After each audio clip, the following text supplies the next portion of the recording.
Bonjour, bienvenue à tout le monde. Merci à toutes et tous d'être présents. Nous, on est très contents avec Jacques-Marie de vous présenter la deuxième session de notre cycle qui s'appelle Monstrum. C'est un cycle qui propose donc un regard sur l'architecture dite monstrueuse, au sens d'éloignée de la norme, merveilleuse ou diabolisée. Et on va le voir dans l'utilisation, un terme dont l'utilisation et la valeur peuvent varier dans le temps. Donc aujourd'hui, on accueille Lydia Amarouche. Bienvenue Lydia. Et merci d'avoir accepté notre invitation. Et je vais laisser Jacques-Marie introduire notre invité et sa maison d'édition.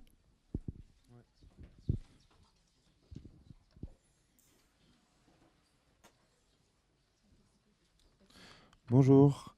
Du coup, on a invité Lydia, qui est éditrice, professeure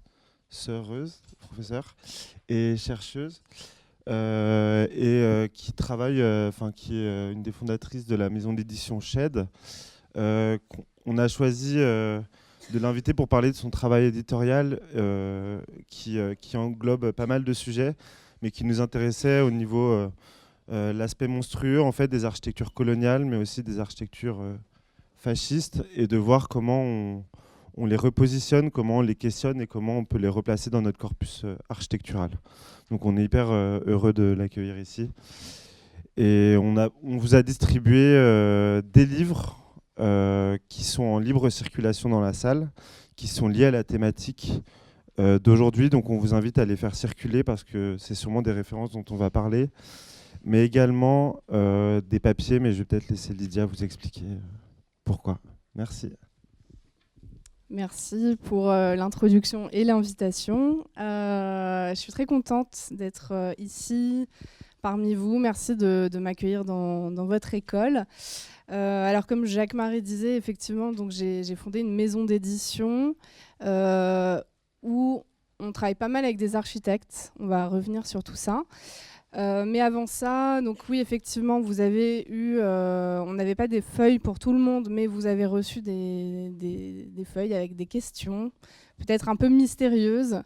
Mais j'ai préparé quelques questions. En général, j'aime bien avoir un temps d'échange avec tout le monde. Là, on est nombreuses aujourd'hui, donc ce ne sera pas forcément possible. Mais il y a une question. Alors, je voulais préparer. Tac. La première question, donc, autour de nos thèmes d'aujourd'hui, donc architecture, colonialisme, transmission ou non-transmission.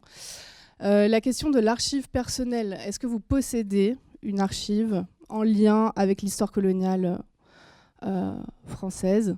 Ça peut être une photo de famille, un objet, un document, un bijou, un souvenir ou une histoire qu'on vous a transmise. Alors quand on creuse, en fait, on se rend compte qu'on a tous et toutes un lien avec l'histoire coloniale, plus ou moins lointain, qu'on soit descendants d'immigrés de territoires colonisés ou anciennement colonisés, ou bien dans sa famille des personnes qui étaient dans ces territoires.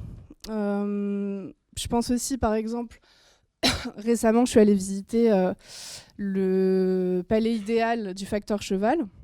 Donc j'imagine que c'est un monument que vous connaissez. Et en fait, donc ce facteur a construit son palais idéal en se basant sur beaucoup de cartes postales en fait, qu'il distribuait, qui venaient des colonies. Donc on s'échangeait beaucoup de cartes postales à l'époque. C'était au fin 19e, début 20e. Et donc ça a vraiment nourri son imaginaire pour construire cet édifice. Et donc si on cherche, on a toujours quelque chose en fait. Si on cherche bien, on a toujours quelque chose en lien avec cette histoire, qui est une histoire commune. Donc voilà, si vous voulez partager ça, écrivez-le nous. Et ensuite, sans vous prendre trop la tête, un personnage, un bâtiment et un mot que vous associez à la colonisation. Et vous verrez sur le dos de la feuille, j'ai laissé un espace de croquis libre. Ça peut être, si vous avez envie de gribouiller pendant cette intervention, des choses en lien ou des associations d'idées, n'hésitez pas. À la fin de l'intervention, vous nous les donnez, soit à moi, soit à Jacques-Marie ou à Emmanuel. Et l'idée, c'est d'avoir des traces de ce moment partagé et de faire une publication, un fanzine. Donc vous pouvez aussi laisser vos coordonnées ou au contraire le faire de façon totalement anonyme. Voilà. Donc si vous n'avez pas reçu la feuille, notez. Alors, donc pour vous dire 2 mots sur la maison d'édition. Donc c'est une maison d'édition que j'ai fondée en 2020, donc qui s'appelle Shed Publishing, et on est 4 aujourd'hui. Donc je vais citer mes camarades, Yanès Mameroum, Myrna El-Sharif et Laura Boulik, qui est ici présente. Voilà.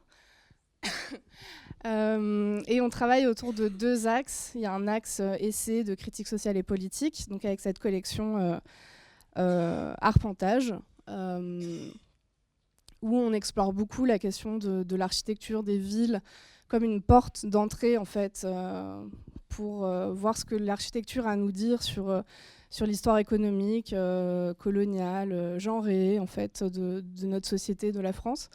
Et aussi écouter, observer en fait, ce que l'architecture nous dit symboliquement aussi de comment on construit notre société, quoi.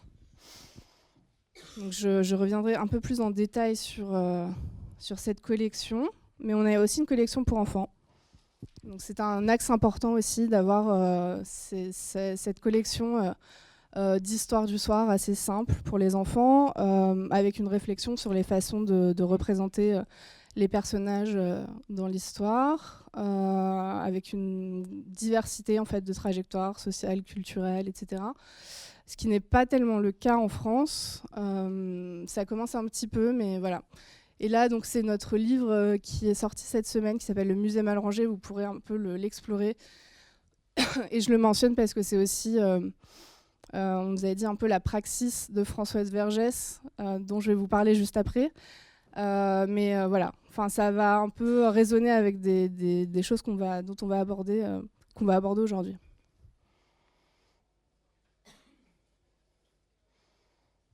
Donc ça, c'est un autre axe de ma pratique. Donc effectivement, comme disait Jacques-Marie, j'enseigne à l'université à Marseille. Moi, je suis basée à Marseille. Et j'ai aussi monté un organisme de formation autour des discriminations dans le champ professionnel. Donc c'est aussi pareil, ça fait le lien avec le travail que je mène, le travail éditorial que je mène au sein de Shed. C'est un peu une prolongation en fait de ce travail plus mise en pratique.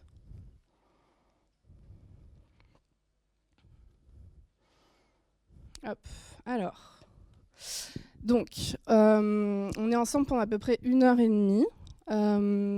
J'ai pensé cette intervention en plusieurs temps. D'abord, vous parler un peu de cette collection Arpentage, et donc vous emmener un peu dans une visite au sein de à la fois la collection, mais une visite dans l'espace.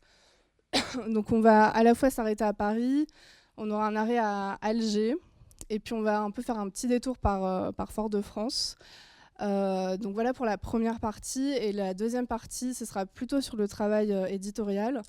Et l'idée, c'est un peu de vous donner des ressources aussi, si c'est des choses qui vous intéressent, si vous avez peut-être l'envie de monter une structure éditoriale ou faire germer un projet de maison d'édition. Donc, c'est parti. Alors, donc ce livre de la violence coloniale, c'est le premier livre de la maison d'édition. On a travaillé donc, à plusieurs, donc avec Françoise Vergès, avec Someboy Vrenon. Someboy, c'est un artiste, je vais vous passer juste après une petite vidéo. C'est un artiste et je dirais aussi un pédagogue autour de l'histoire coloniale. Et Françoise Vergès, c'est une militante féministe, décoloniale et aussi politologue. Et en fait, je ne sais pas si vous avez déjà un peu arpenté ce quartier de la Porte Dorée à Paris, mais il est vraiment façonné Il a été vraiment créé pour accueillir donc, l'exposition coloniale de 1931. Je vais vous montrer quelques... Donc voilà, vous voyez un petit peu quelques images, quelques photos d'archives. Faut s'imaginer un peu ce que c'est. Donc c'est en 1931, là on est à Marne, on n'est pas très loin de Disney. C'est vraiment le Disneyland des colonies. Et l'idée pour les autorités françaises à ce moment-là, c'est vraiment de faire adhérer la population française au projet colonial. On est aussi, donc 1930-1931, c'est aussi les 100 ans de la colonisation en Algérie, donc qui a été conquise en 1830. Et donc on déploie tout un dispositif spectaculaire et architectural pour reproduire en fait des architectures des pays de l'Empire français. Il y a quelque chose de Disney, mais il y a aussi quelque chose de l'ordre des JO qu'on a traversé là récemment, où en fait voilà toutes les marques, tous les grands magasins. Là il y a le bâtiment d'Hachette, donc un grand groupe éditorial, donc qui a un pavillon dans l'exposition coloniale. Lafayette, Louis Vuitton, vraiment comme les JO. Voilà. On se met vraiment aux couleurs de la colonisation pour cette année, donc 1931. Et donc on aménage un quartier, donc le quartier de la Porte Dorée, dans le 12e arrondissement de Paris. On construit une station de métro, on construit tout un ensemble d'infrastructures pour accueillir en fait cette exposition coloniale. Et donc aujourd'hui tout ça n'existe plus, mais on a quand même pas mal de traces, et notamment le musée actuel de l'immigration qui a été construit pour être un musée permanent en fait des colonies. Et je voulais juste vous montrer un petit truc. Alors, je ne sais plus où c'est pas grave. Ça arrivera plus tard dans la diapo, mais il y a eu aussi des résistances, notamment du Parti communiste français, mais aussi de groupes d'artistes, notamment des surréalistes, qui ont organisé une contre-exposition qui était pas loin de Colonel Fabien, donc pas loin de l'actuel siège du Parti communiste. Donc voilà, c'est aussi pour vous dire qu'il y a toujours eu des résistances. Et quand on nous dit, ça c'est quelque chose d'assez commun, quand on parle de la question coloniale, on nous dit oui, mais il ne faut pas juger avec les yeux d'aujourd'hui, le passé, etc.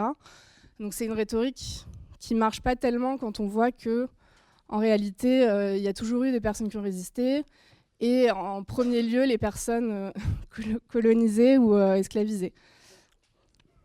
Et je voulais vous montrer une petite vidéo de Someboy, donc, qui a travaillé sur ce quartier de la Porte Dorée, et c'était aussi pour vous donner un aperçu de son travail dont je vous parlais, donc de pédagogie autour de la question coloniale.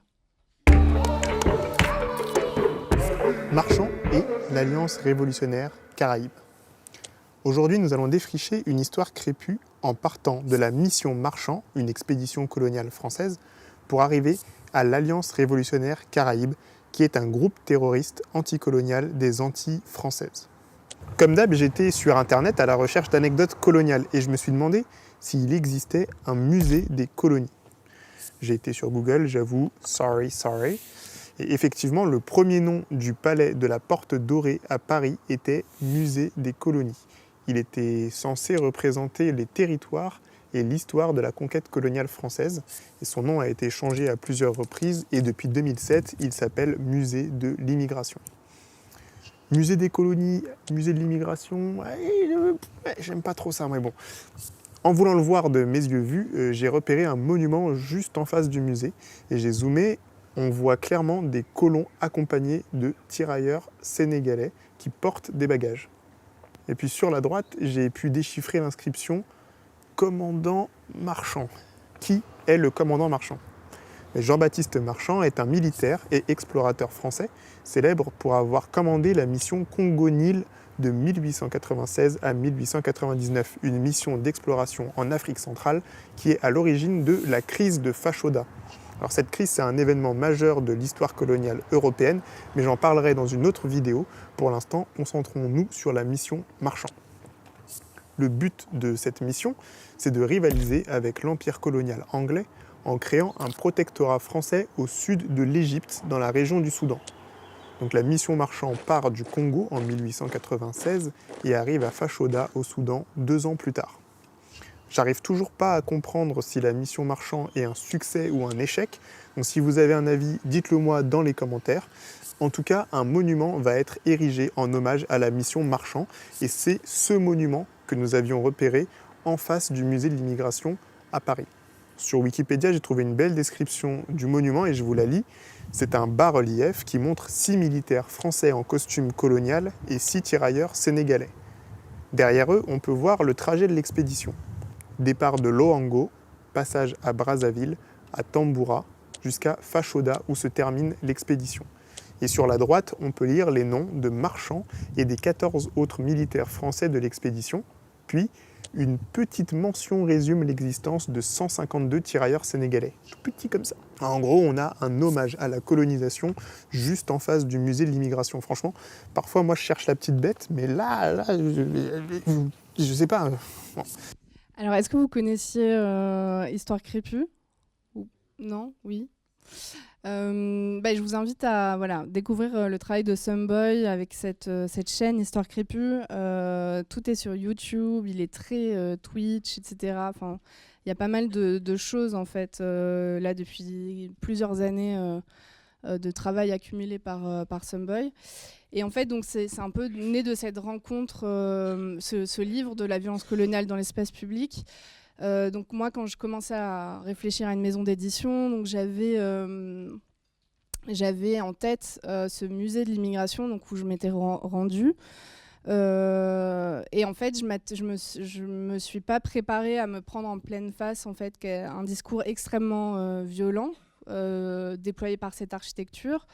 Un discours de la hiérarchisation raciale, un discours de la suprématie blanche.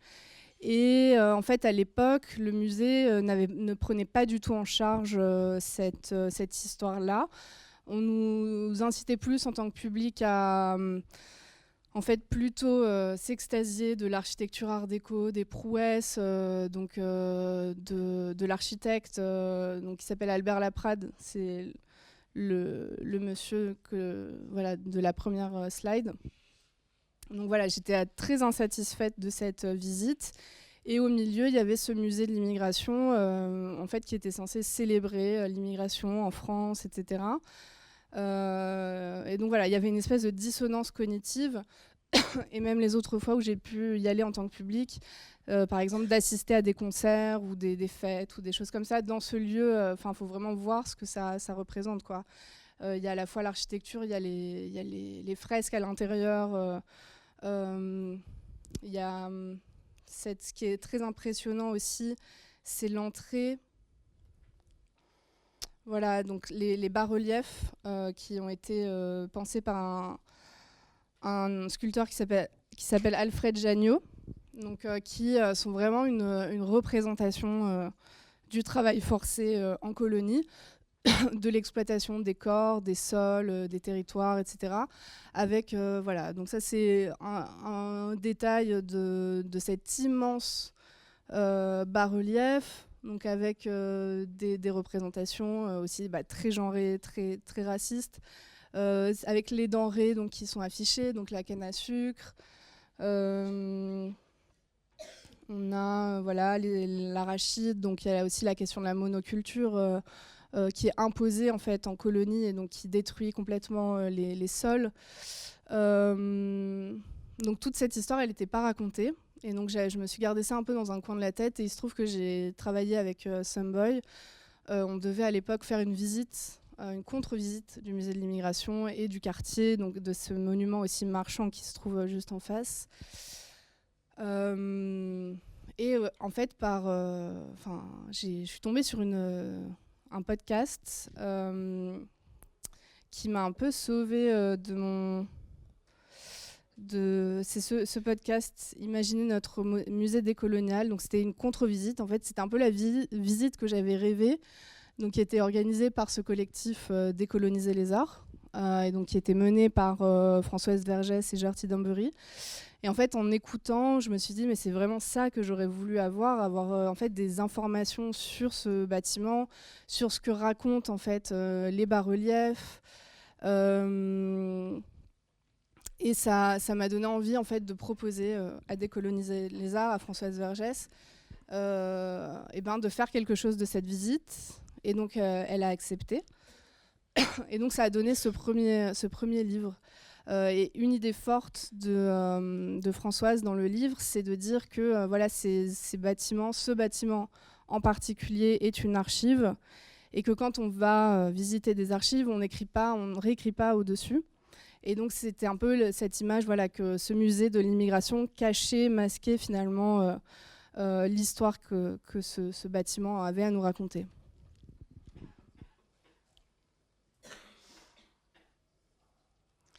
Et alors, oui, bon, là je vous ai mis un peu, parce qu'on parle de colonisation, mais pour un petit peu resituer, donc ça c'est un peu l'étendue de l'Empire français, des deux empires. Donc il y a à la fois l'empire esclavagiste et l'empire colonial.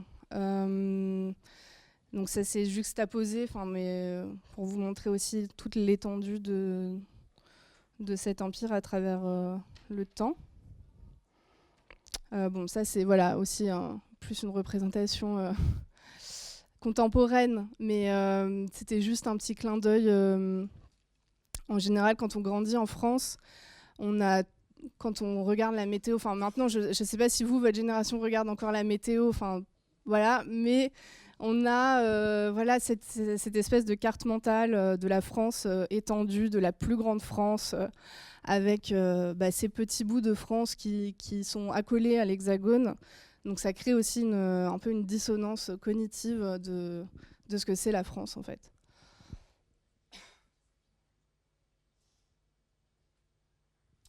Et voilà, je voulais faire un petit détour dans notre visite. On va aller vers l'ouest avec le palais de l'Élysée. Et donc ça, c'était une autre intuition que j'avais au tout début de la maison d'édition. J'étais tombée sur cette tribune donc dans Libération, qui avait été écrite par Louis Georgetin, donc qui était à l'époque président d'une organisation antiraciste noire qui s'appelle Le Cran. Et donc voilà, il y avait cette histoire qui ressortait en fait autour du palais de l'Élysée, donc qui a été financé par un négrier, par une personne qui s'appelle Antoine Crozat, qui était en fait l'homme le plus riche de France à l'époque. Donc il l'a construit autour de... il a été inauguré en 1720, le palais de l'Élysée. Et donc comment cet homme s'est enrichi, c'est en devenant propriétaire de la Louisiane. Ça aussi, c'est intéressant comme idée à déconstruire notre rapport aux États-Unis. Et on nous dit souvent, voilà, quand on veut parler de questions d'antiracisme, de sexisme, etc., qu'on importe des débats américains, états-uniens. C'est intéressant de voir aussi que voilà, la France a posé sa pierre à l'édifice en fait, de cet État. C'est important de se le rappeler.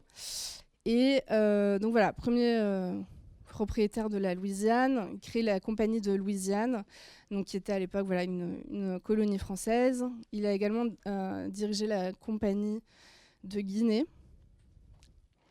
Et donc voilà, c'est dans ce palais d'un négrier que vivent nos présidents de la République.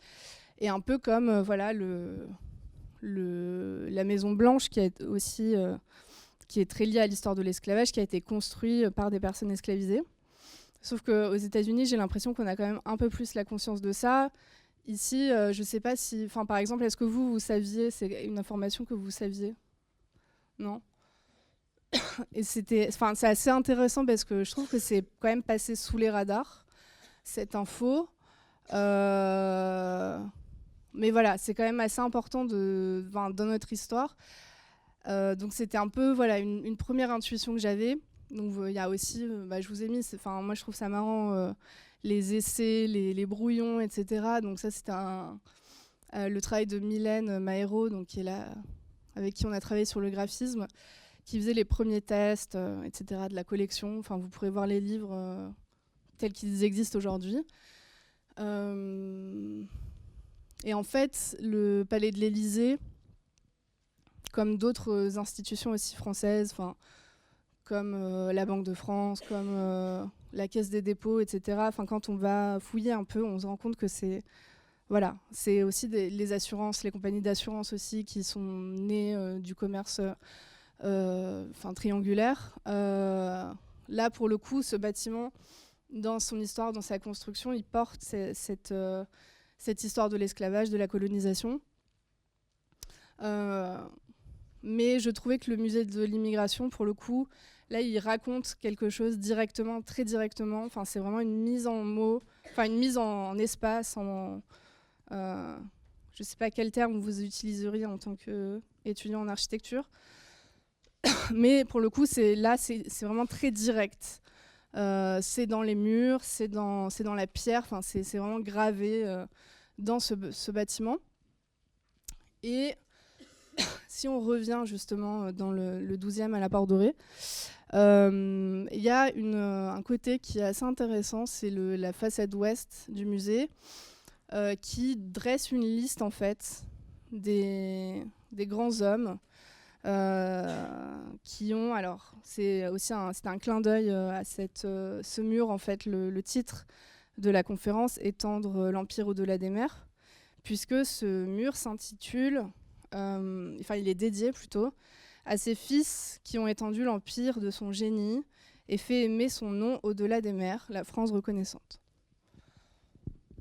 Donc j'ai regardé, on est allé voir de plus près. Donc ce que vous voyez, c'est une double page faite par Sumboy.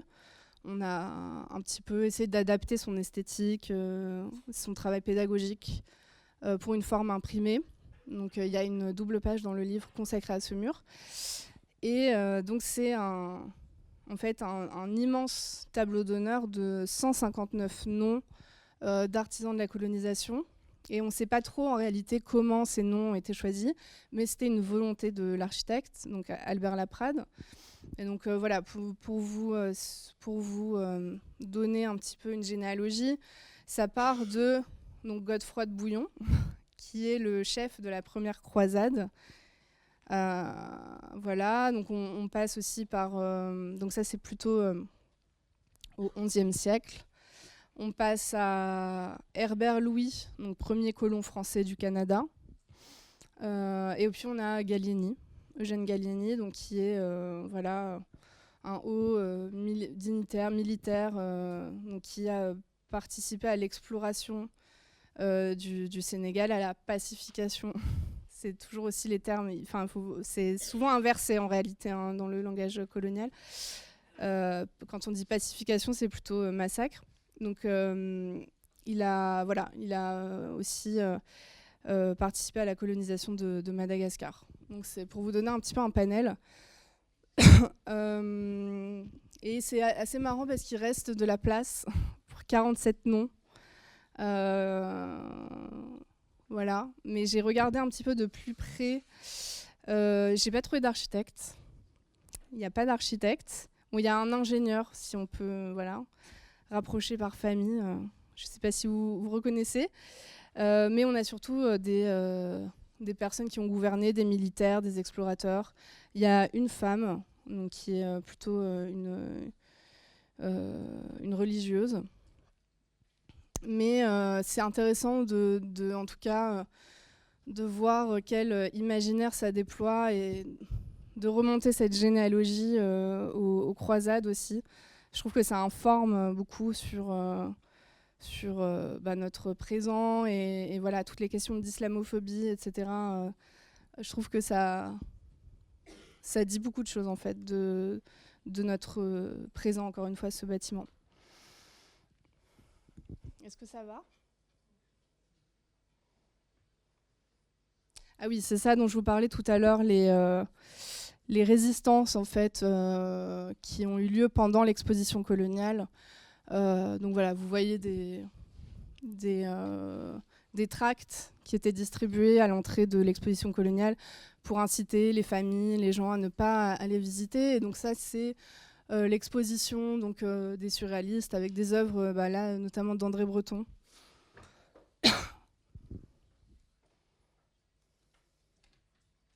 Alors, donc, on était sur le musée de l'immigration, on se retourne, on traverse, on va en face, donc voir le monument marchand dont parlait Someboy.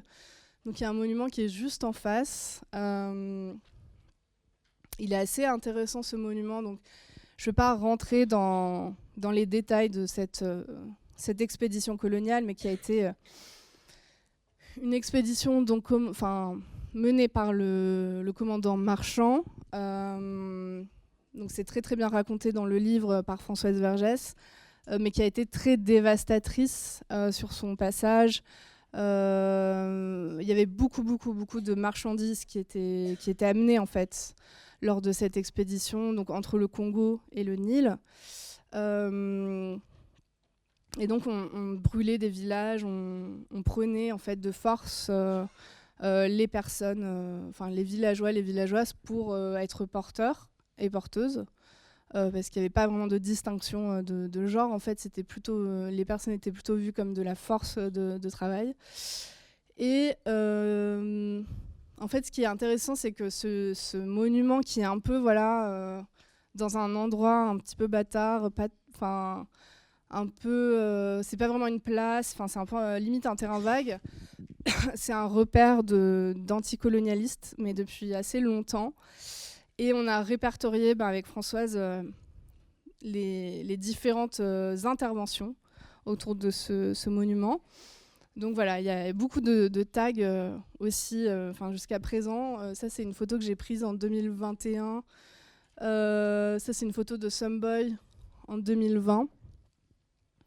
Et donc Françoise a trouvé, donc il y a eu un tag à bas l'impérialisme français en 1972, donc plutôt sur le musée et sur le monument, c'était troupes françaises hors du Tchad.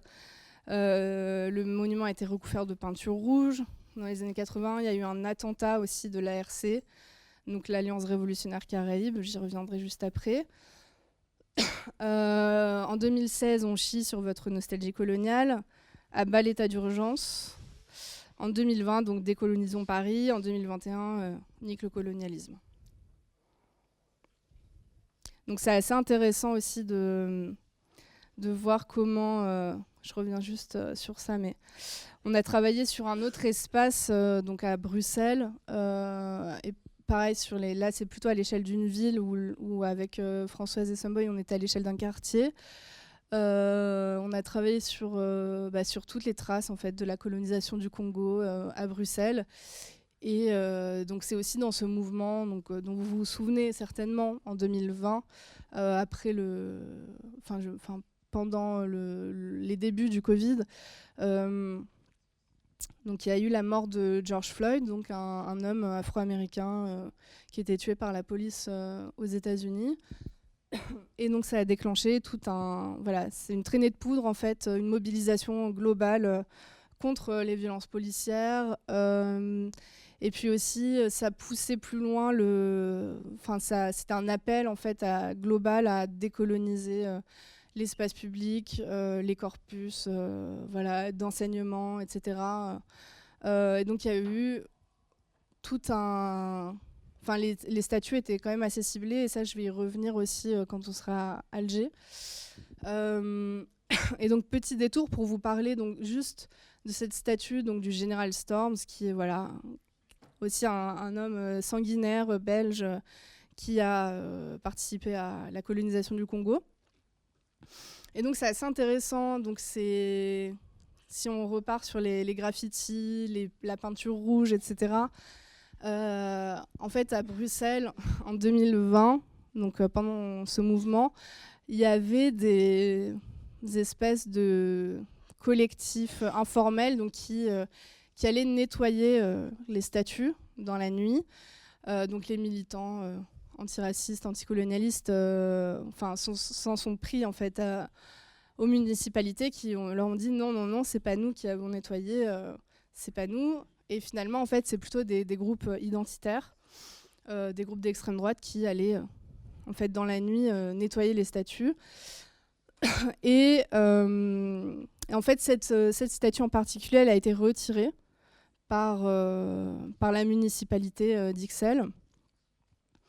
Et c'est intéressant de se dire aussi que tous ces graffitis sont aussi des archives de ces mobilisations, de ces actions, tout comme tous ces graffitis qui ont été apposés depuis maintenant plus de 40 ans sur le monument marchand. Alors oui, voilà, je voulais juste vous mentionner, donc il y a eu un attentat donc, de ce groupe, l'Alliance révolutionnaire Caraïbe. Donc la statue de Marchand a explosé, a été soufflée. Et c'était un attentat coordonné donc, dans les locaux d'Air France. Voilà, c'est l'archive en 1983. Donc, c'est assez marrant de voir aussi les archives INA autour de cet attentat qui n'a pas fait de victimes. Mais voilà, pour vous dire cet espace vraiment du monument marchand qui concentre une histoire assez incroyable. Et là, je vous ai mis une photo de Décoloniser les arts. Donc là, c'est plus récent. C'était après la visite dont je vous ai parlé, qui est en ligne en podcast sur R22, la radio R22 Tout le monde, que je vous recommande fortement aussi. Donc là, c'était une action. Il y a eu des lectures de textes. Il y a eu aussi plutôt une sorte de, je peux dire, rituel, aux ancêtres, etc. Donc voilà, je vous conseille d'aller faire un tour et de voir ce qui se passe. Je pense qu'il y a des choses qui se passent régulièrement autour de ce monument. Donc voilà pour Paris. Je regarde juste l'heure. Donc, un autre projet, donc là, qui a vraiment été fait avec des amis architectes, dont un ami, Anis Meroum, qui a enseigné ici, qui a plutôt étudié ici même. On a travaillé ensemble en partant d'un sentiment en fait de Anis, qui lui il a grandi en Algérie, il a fait ses études ici. Et donc à l'époque, donc je pense que les choses ont peut-être bougé depuis, mais vous me direz, c'était assez compliqué d'aborder la question de la colonisation algérienne et de parler notamment de l'impact de la colonisation, du colonialisme sur l'architecture moderne. Donc il s'est un peu heurté, soit de la méconnaissance ou peut-être une forme de tabou. Donc c'était assez compliqué. Et aussi ce qu'il pointait, c'était qu'il y avait une forme de fascination pour Alger comme un laboratoire de l'architecture moderne et qu'on ne remettait pas tellement en cause cette notion de laboratoire, sachant que en fait en colonie on abolit un peu les règles, on fait un peu comme on veut, on se lâche un petit peu quoi, dans tous les domaines, et notamment en architecture. Et donc on va traverser plusieurs projets qui ont été installés à Alger à travers le travail de Anis Meroum et Khadija Roul, qui est aussi architecte. Donc ils ont écrit un texte qui s'appelle Alger, laboratoire de l'architecture moderne, note pour un changement de paradigme.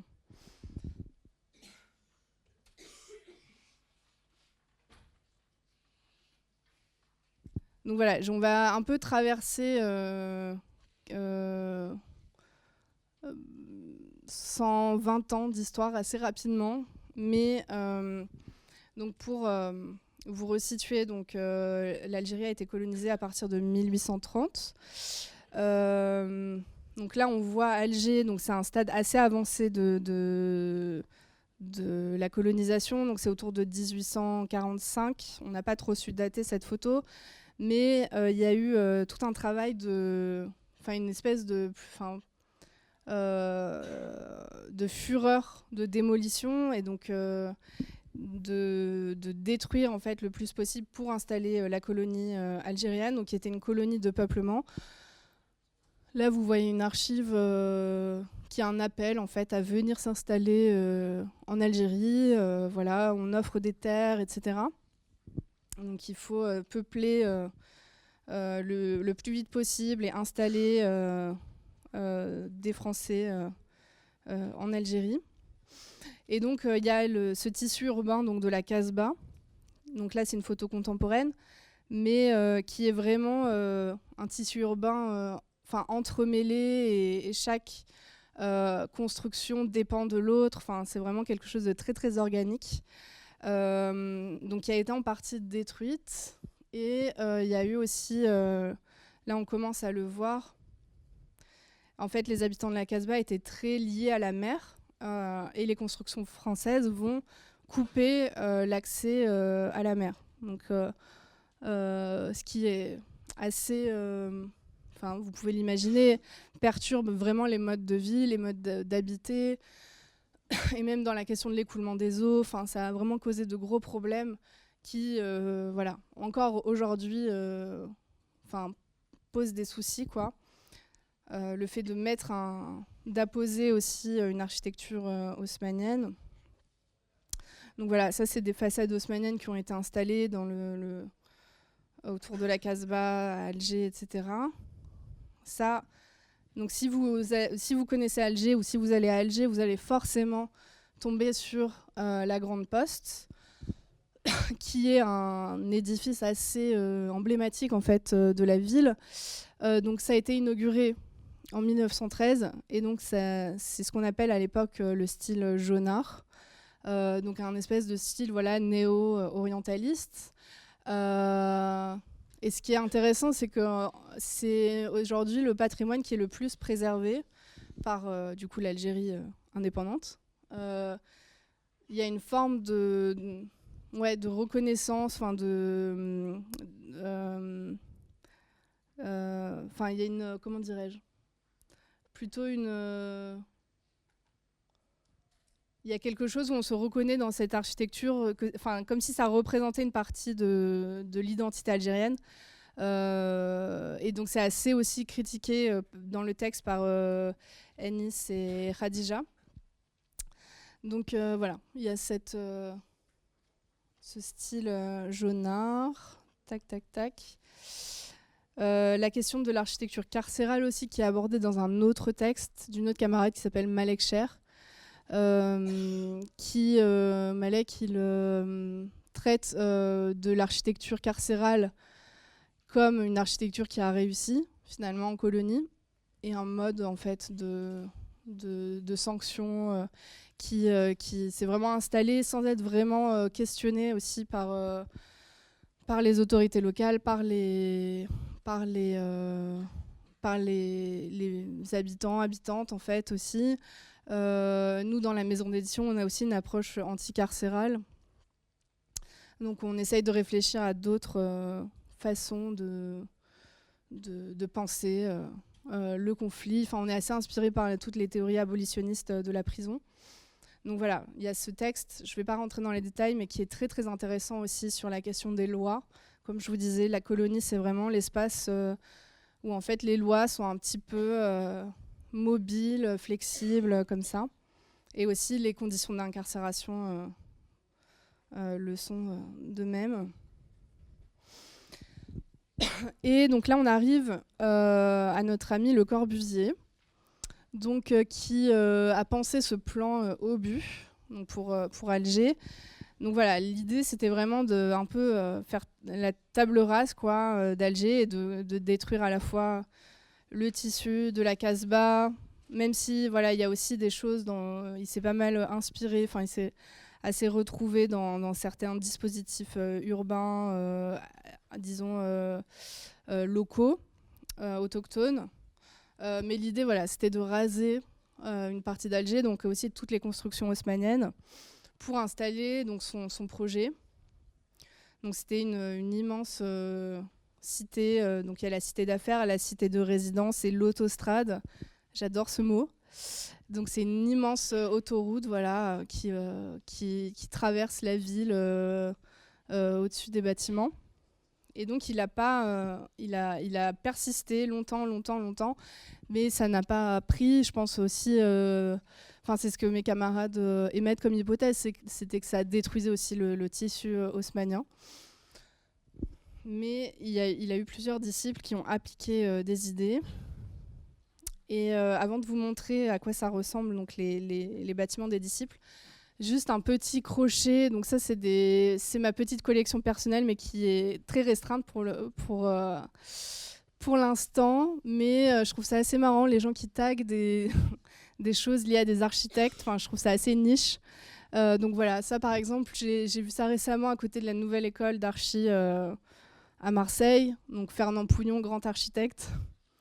Donc qui a beaucoup construit à Alger et qui a été justement un architecte qui est resté après l'indépendance de l'Algérie, qui a construit beaucoup en Algérie, et donc qui a construit aussi pas mal à Marseille. Et donc ça à Genève. Donc ça c'est une collaboration, disons. Donc une première personne qui tague Le Corbusier, une deuxième qui tague Est un nazi. Voilà. Donc si vous avez des tags d'architectes, peut-être que je vais aller voir dans vos toilettes s'il y a des choses. Si vous avez des tags comme ça, n'hésitez pas à me les envoyer.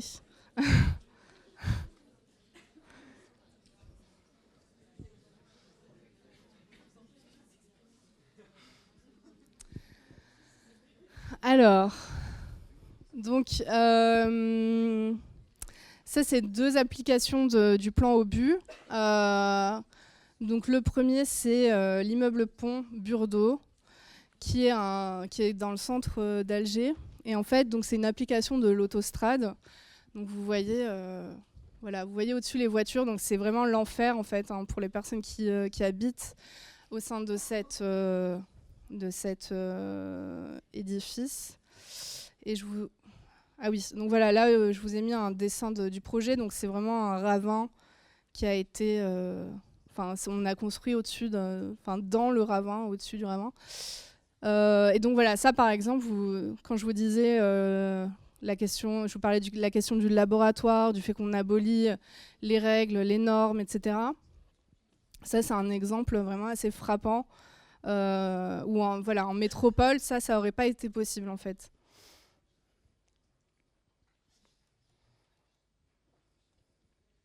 Et donc à droite, c'est un autre immeuble donc, qui s'appelle l'Aérohabitat.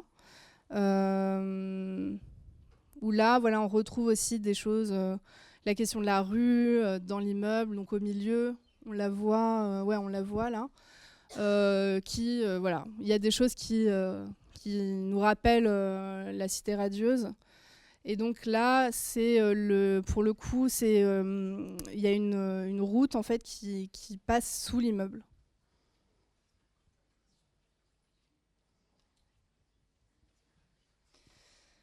Et donc, je voulais aussi vous parler un tout petit peu de Samia Eni, qui est une super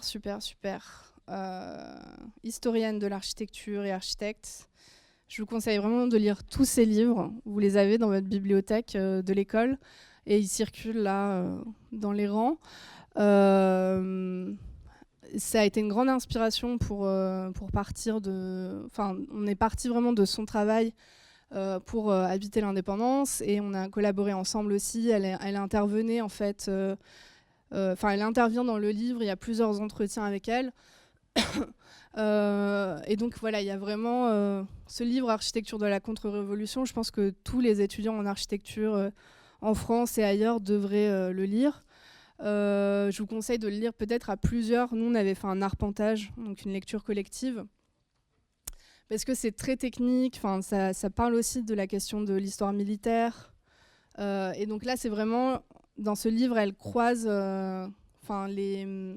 comment les architectes, comment les militaires se sont servis des architectes pour asseoir la colonie et puis aussi pour empêcher l'indépendance de l'Algérie. Voilà, elle a aussi tout un travail curatorial, d'exposition, enfin, c'est vraiment passionnant, donc lisez-la, écoutez-la.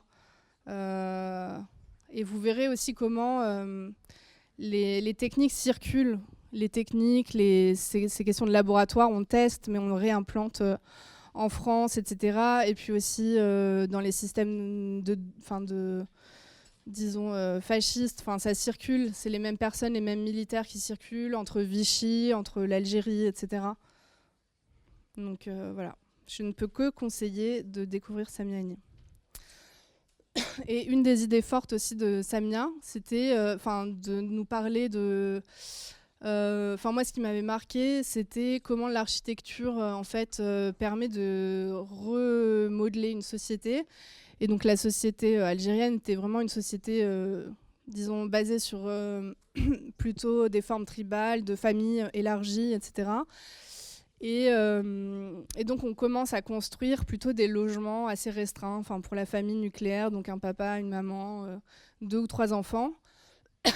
Et donc c'est une façon de casser les solidarités familiales, etc. Sauf que voilà, ça n'a pas marché comme elle le dit. Je ne sais pas si c'est dans cette citation qu'elle le dit. Mais en fait, c'est pas parce que les populations algériennes avaient des espaces plus petits que le reste de la famille allait rester dehors. Au contraire, donc cette espèce de tactique de domestication de la famille algérienne n'a pas tellement fonctionné. Ça a créé juste des logements trop petits, quoi. Et pas adapté au mode de vie, et aussi fait pour ségréguer les populations françaises, algériennes, etc. C'était pensé comme ça. Et donc, ouais, c'est vrai que dans cette citation, elle insiste sur le fait que les autorités françaises ont essayé de moderniser la femme algérienne pour essayer de la franciser. Et donc ça passe par... le statut de consommatrice. On va inviter donc des femmes algériennes au salon des arts ménagers, on va offrir des machines à laver, etc. pour faire adhérer à un mode de vie.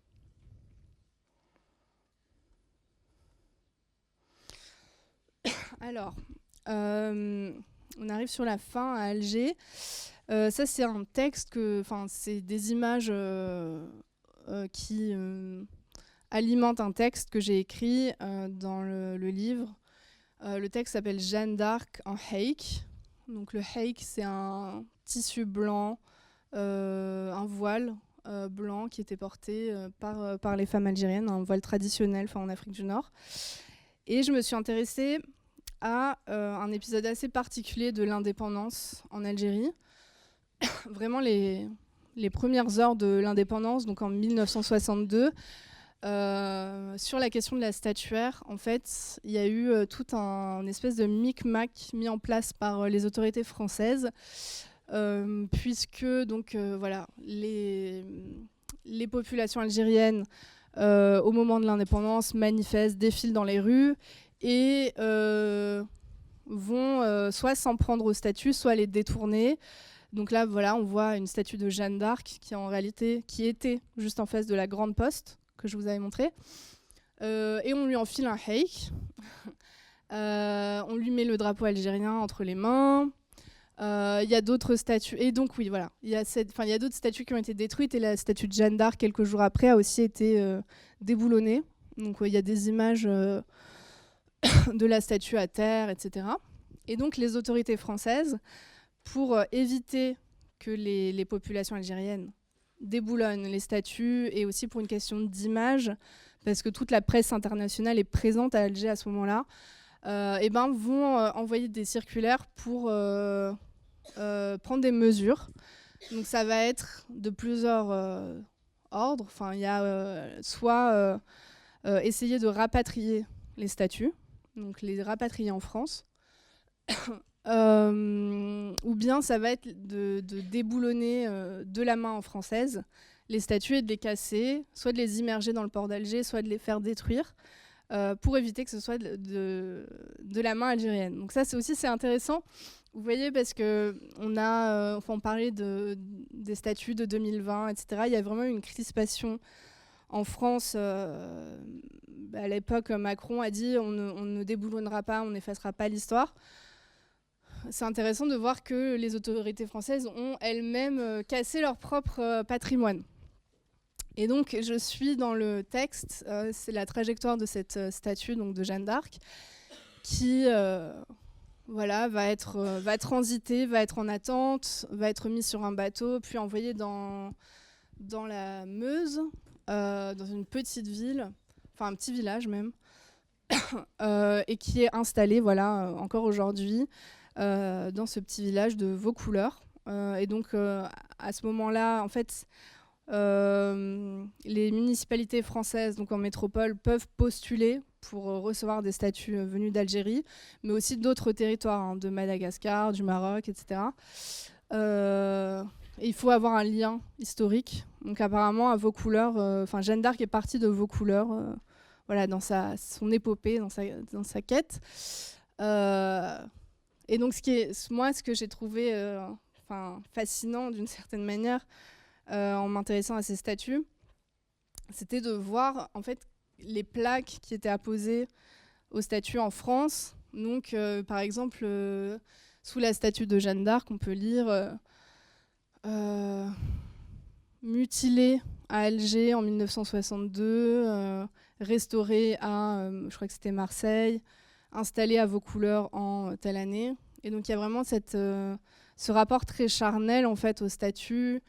On parle de mutilation, on parle de lynchage. Et en fait, c'est un moment aussi où la question de la torture en Algérie n'est pas du tout... est très... c'est vraiment les premières heures de l'indépendance. Et ça va mettre longtemps, en fait, la question de la torture à émerger comme thématique politique. Et donc voilà, pour moi, c'est un rapport un peu déplacé d'empathie, où on va avoir plus d'empathie finalement pour des statues que pour des êtres humains. Ce qui, en fait, quand vous regardez aujourd'hui, là, on n'en parle plus tellement, mais en 2020 aussi, il y avait cette même confusion charnelle, je dirais, de rapport aux statues et au patrimoine, etc. Et donc là, je fais un tout petit détour par Fort-de-France, avec 2020, donc il y a eu plusieurs déboulonnages en Martinique. Je vous ai mis une petite citation de Fanon qui fait jamais de mal. Monde compartimenté, manichéiste, immobile, monde de statues. La statue du général qui a fait la conquête, la statue de l'ingénieur qui a construit le pont. Monde sûr de lui, écrasant de ses pierres les chaînes écorchées par le fouet. Voilà le monde colonial. Donc, à Fort-de-France, donc là, c'est la statue de Joséphine de Beauharnais, qui a été une épouse de Napoléon, qui est native, comme je l'ai noté, native de la Martinique. Elle possédait une exploitation. Et donc, en gros, là, les municipalités, les autorités locales allaient, en fait, enlever cette statue, sauf que les militants ont donné une date butoir qui n'a pas été respectée. Donc, ils ont un peu pris les choses en main. Et en fait, aujourd'hui, alors j'ai pas exactement retrouvé l'info, mais j'avais vu que c'était devenu un jardin partagé. Et là, j'ai trouvé une photo sur Google Maps, donc qui date de 2021. Mais voilà, l'idée, c'était aussi d'installer quelque chose de plus collectif à la place de cette statue.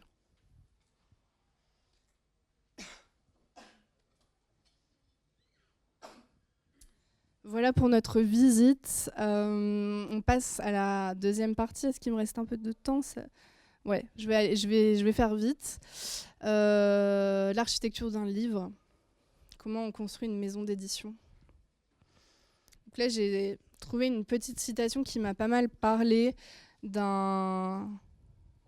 est issue d'un livre assez culte qui n'a jamais été traduit en français, de féministes, plutôt dans le contexte états-unien, This Bridge Called My Back. Et donc il y a cette citation que j'ai trouvée très très belle Nous formons une famille qui s'est d'abord connue en rêve, qui s'est rencontrée dans ces pages pour faire de la foi une réalité et pour que nous puissions toutes contribuer de tout notre être à cette réalité. Donc les projets dont je vous ai parlé, c'est d'abord des aspirations, des rêves, voilà, comme ce projet dont je vous parlais avec Anis. C'est aussi, ça part d'une envie de construire ses propres espaces, ses propres outils, quand on trouve qu'il nous manque des choses. C'est vraiment parti de cet élan-là. Et là, voilà, comme ça, on aura fait un peu tout le catalogue. Ça, c'est le dernier essai qu'on a publié donc, l'an dernier, qui s'appelle « Entrée en pédagogie antiraciste ». Et donc, c'est un livre qu'on a qu'on a construit avec un collectif de profs qui enseignent dans le 93, donc ils font partie d'un syndicat, Sud Éducation 93. Et ils réfléchissent à la façon de contrer les biais racistes qui existent dans l'institution scolaire, à la fois dans la notation des élèves, dans l'accueil des familles, dans les programmes. Là, voilà, je vous ai mis un exemple de Manel Ben Boubacar, qui est professeur d'histoire géo, qui réfléchit à comment aussi écrire une histoire globale. Et donc là, voilà, je suis pas totalement raccord avec la question, avec l'image de la famille, mais il y a quelque chose de l'ordre de la communauté, en tout cas, qui s'est créé autour de ce livre et de voilà. Je pense que vous, en tant qu'architecte, vous savez que tout part d'une idée, d'un rêve, et donc c'est comme ça. C'est vraiment ça qui habite l'esprit de la maison d'édition. Construire les outils qu'on n'arrive pas à trouver. Voilà. Alors, peut-être je vais vous montrer juste un tout petit truc avant de conclure. Je voulais vous montrer une toute petite vidéo qui date, mais c'est un extrait d'un film de Chris Marker qui a réalisé un court film sur François Maspero, donc il y a un éditeur, voilà, il a notamment publié Frantz Fanon, c'est vraiment un modèle en fait, une inspiration personnelle. Extrêmement long et assez compliqué. Je voulais juste vous montrer une petite vidéo, voilà, de Maspero et oui, c'est ça que je cherchais l'info. Les éditions Maspero, aujourd'hui, c'est les éditions La Découverte. Voilà. Il est décédé, mais le fond continue. C'est malheureusement détenu par Bolloré aujourd'hui. Extrêmement long et assez complexe. C'est-à-dire, il peut y avoir un type qui s'appelle par exemple Burchett et qui, au Vietnam, écrit ce qu'il voit, ce à quoi il participe. Alors ça s'appelle Un œil sous les bombes ou Pourquoi le Viet Cong gagne. Et à ce bout-là de la chaîne, il y a, avec Burchett, tous les gens qui font le Vietnam, ou qui mènent la guerre au Vietnam. Et Burchett qui explique ce qu'ils font, et puis à l'autre bout de la chaîne, il y a les gens qui lisent, qui prennent conscience, à cause de lui, grâce à lui, de ce qui peut se passer au Vietnam, de la manière dont la lutte est menée au Vietnam, et qui peuvent à leur tour profiter de cette expérience ou faire profiter de cette expérience dans leur propre action.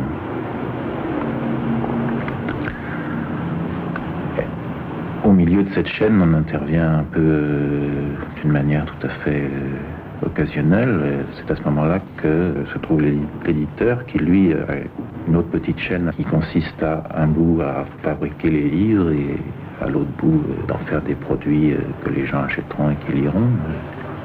Et en fait, l'éditeur se trouve au point de jonction de ces deux chaînes d'une manière finalement assez fortuite. Simplement, il met en forme, il est une espèce d'écho.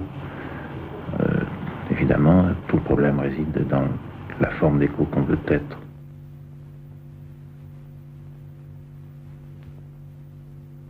Certains qui se veulent des révolutionnaires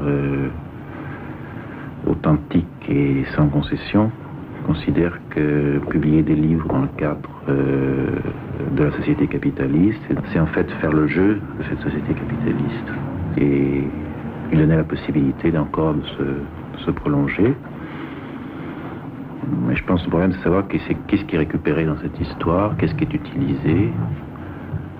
Il faut prendre des exemples concrets, c'est-à-dire, je vais publier un livre, par exemple, sur les travailleurs immigrés en France, de Bernard Grenotier, qui est un livre qui, pour la première fois, étudie dans son ensemble la condition des 3 millions de travailleurs, conditions qui vivent en France, conditions dont on sait dès d'abord qu'elle est catastrophique, qu'elle est, disons, monstrueuse, qu'elle est le produit de la société capitaliste, parce qu'en fait, ils sont cette armée de prolétariat absolument surexploitée dont a besoin la société capitaliste pour faire cette nouvelle société dont parle M. Chaban-Delmas. Et est-ce qu'il est plus important, qu'est-ce qui est le plus important dans l'histoire, que ce livre soit publié sous cette forme et aille dans toutes les librairies et soit transformé en produit de consommation, ou que ce livre apporte à ceux qui sont sensibilisés au problème et à ceux qui peuvent être sensibilisés par la suite au problème, enfin des éléments d'information politique et des raisonnements politiques cohérents sur le problème.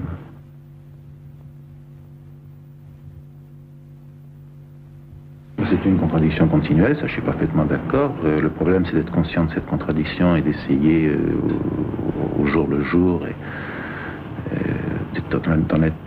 en en étant conscient de ne pas aller, de freiner toujours cette intégration et de ne pas aller dans le sens de la récupération. Je crois que si on en est conscient et si les gens avec qui on travaille en sont conscients, on doit pouvoir limiter les dégâts au maximum. L'essentiel c'est d'être conscient que éternellement récupérée par la bourgeoisie, on la trahira éternellement, immédiatement, dans le même instant. Enfin, l'essentiel, c'est cette notion qui est une notion de misant et qui est pour moi capitale, c'est que dans la lutte contre le capitalisme, l'essentiel, c'est éternellement de trahir la bourgeoisie en employant, si c'est possible, ses propres armes, et là, il s'agit de la culture bourgeoise, et de la mettre à la disposition de ceux qui luttent contre elle. Mais la notion de trahison de la bourgeoisie est la notion la plus importante. Moi, je suis un bourgeois qui trahit la bourgeoisie et qui lutte toujours pour la trahir et pour la trahir mieux.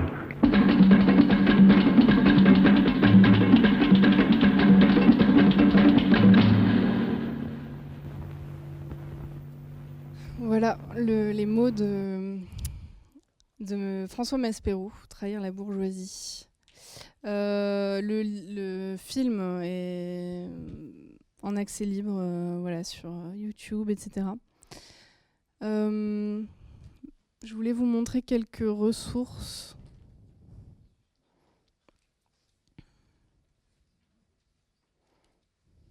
Donc ça, je vous en parlerai juste après.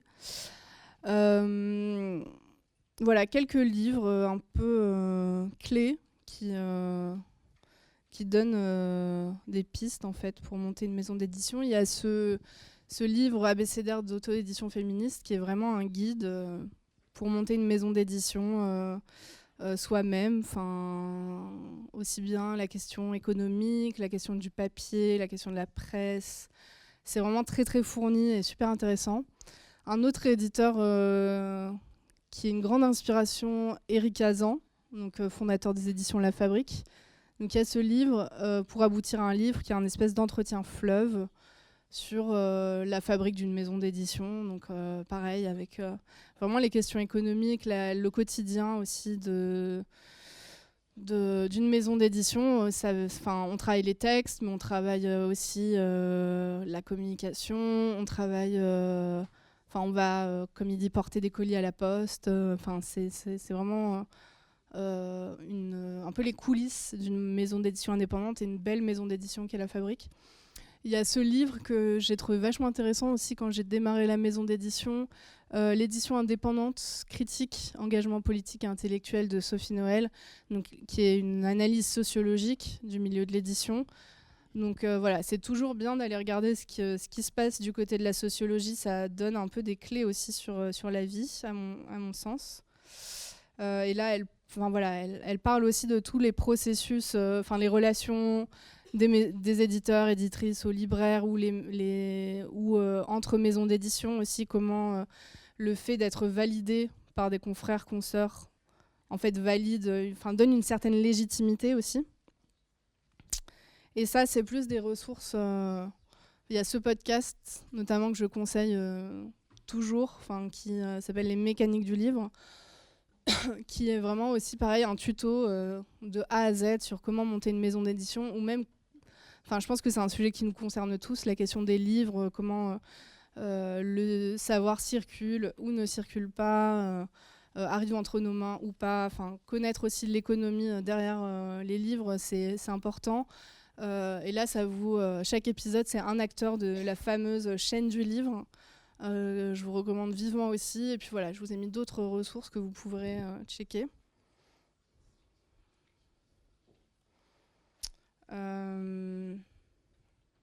Et juste, je place un tout petit mot sur le fait qu'on est signataire d'un appel collectif. On parlait de colonisation, donc c'est compliqué de ne pas parler de la Palestine.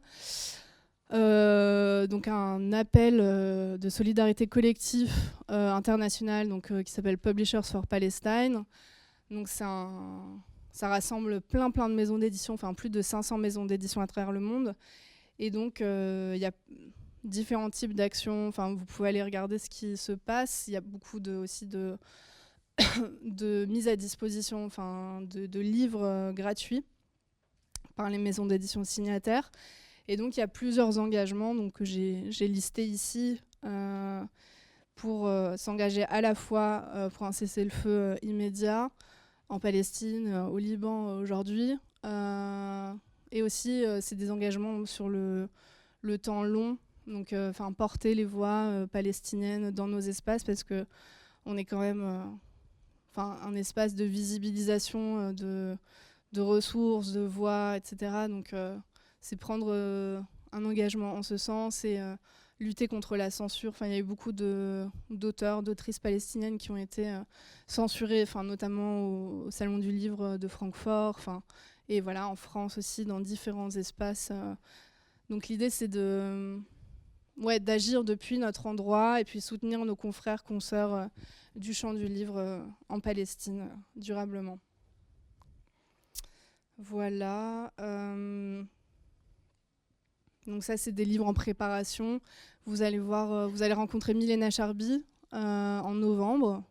Donc je lui ai dit que je lui ferai la passe. Voilà. Donc elle travaille sur les architectures lesbiennes. On a un autre livre en cours de traduction sur la question de la transmisogynie, qui est aussi une forme de contrôle colonial de l'espace public, des corps, de sexualisation aussi des corps.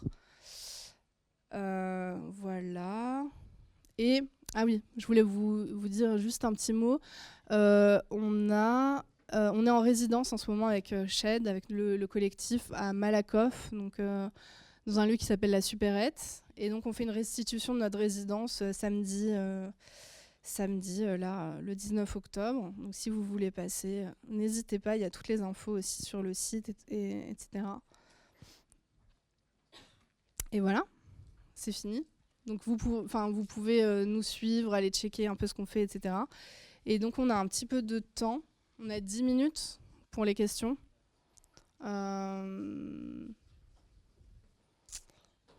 Voilà, si vous avez des questions, si vous voulez partager aussi des choses que vous avez écrites sur votre feuille distribuée au début du cours, de la leçon,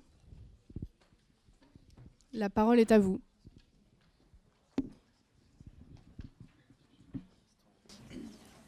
J'avais une question sur votre quotidien. En fait, du coup, vous avez décidé de travailler sur des questions hyper sociales sous le prisme de l'architecture pour les raisons que vous nous avez expliquées. Mais du coup, votre rapport aux architectes au quotidien, c'est lequel ?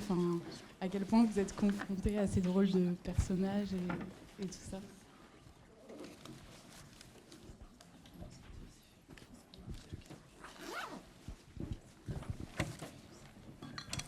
Là, en fait, je me rends compte que Milena, elle est aussi passée par cette école. Elle a étudié ici, Milena. Ah non, ok. Je crois que si. Ouais. Ah ok, bon. Fake news. En fait, j'ai des relations dans ce cadre-là éditorial où j'accompagne, on accompagne d'ailleurs l'écriture avec mes autres camarades de Shed. Et je ne sais pas d'où je tiens ça, mais le fait que les architectes ont du mal avec l'écriture, que c'est pas forcément, aussi dans le parcours, dans les études, c'est pas forcément la chose qui est la plus valorisée, mise en avant. C'est pas cette intelligence-là qui est tellement mobilisée. En tout cas, c'est ce que j'ai entendu. Hein. Et donc l'idée, c'est de travailler aussi avec des gens qui n'ont pas forcément l'habitude d'écrire, de les accompagner, parfois même de faire des entretiens ou de repartir de la parole pour arriver à un texte final, écrit. Donc voilà, ça va être plutôt dans ce cadre-là. Après, la question de l'architecture, ça brasse beaucoup de gens. Il y a beaucoup de personnes qui sont intéressées par nos livres, à la fois dans les écoles d'archi, mais aussi dans les écoles d'art, dans le champ militant. Ça fait se croiser pas mal de personnes au final.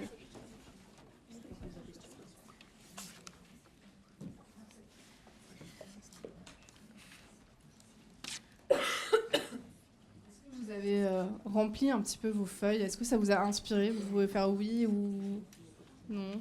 Ouais. Vous n'oubliez pas de nous les laisser.